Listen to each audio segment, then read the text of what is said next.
In this video, I am going to teach you how to add text in Bluebeam. Whether you're marking up plans or adding quick notes, this tool is simple and effective. Let's walk through how to do it. Let's get started. First, go to the Tools tab at the top of the screen. This section contains all the editing and markup options. Then, choose Toolbars from the drop-down menu. This allows you to toggle which toolbars are visible in your workspace. Next, make sure the text option has a check mark beside it. If it's unchecked, just click on it to enable it. After that, go to the home screen and select the Add Text icon on the right-hand side. It usually looks like a capital T symbol.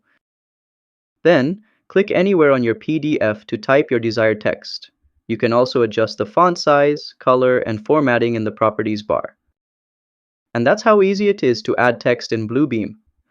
For more practical tutorials like this, be sure to subscribe to How to Tutor and give this video a thumbs up. See you next time!